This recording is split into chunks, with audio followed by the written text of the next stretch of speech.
যত খুশি প্রশ্ন আমাকে করতে পারেন, আর মার খাওয়ার ভয় আমার নেই।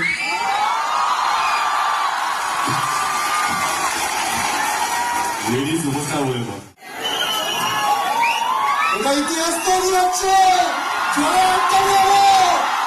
সবাই মিলে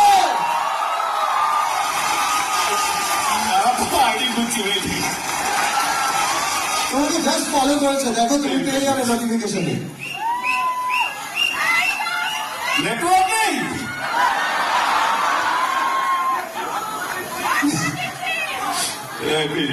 নাচবে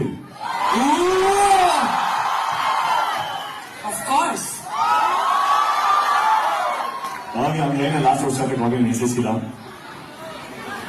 সংসার, ক্যারিয়ার, ফ্যান্স, সিনেমা, বাবা মা সবাইকে আগলে রেখেছি। এটা পরিষ্কার চোখের সামনে দেখতে পাচ্ছি, এটাই বড় কথা। স্মৃতি মুছে যায়, নতুন স্মৃতি আসে, মানুষ চলে যায়, নতুন মানুষ আসে। কিন্তু যেটা থেকে যায় সেটা হচ্ছে কি নিজেদের প্রতি একটা মিউচুয়াল আন্ডার, একটা মিউচুয়াল রেসপেক্ট, কি ঠিক তুমি যেখানে আছো ভালো আছেন, ভালো কাজ করছো। তো আমার সত্যি কথা বলতে গেলে 10 বছর পিছনে যেতে চাইছি না, 10 বছর এগিয়ে এসে এটাই বলতে চাই যে তুমি তোমার জীবনে ভালো থেকো এবং ভালো কাজ করছো, এটাই যেন চালিয়ে যায়। ভগবান কি বলবো, ভগবান কাছে প্রার্থনা করবো যেন তুমি সারা জীবন সুখী থেকো, এই জন্ম কেন পরের জন্ম তুমি ভালো থেকো।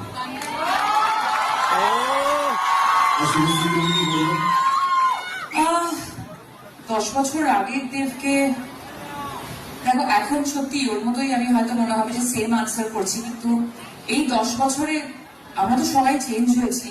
ও একজন ইভলভড পার্সন, আমি একজন অনেক ম্যাচিওর, অনেক এক্সপিরিয়েন্স আমাদের জীবনে এসছে।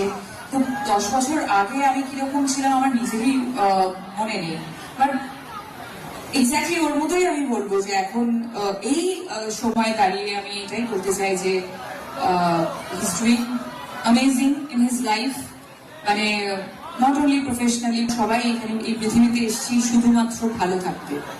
এবং আমরা যারা পজিটিভ হিউম্যান বিং, যারা পজিটিভিটি পছন্দ করি, তারা সবাই চাইবো যে পৃথিবীতে সবাই সুখী থাকুক।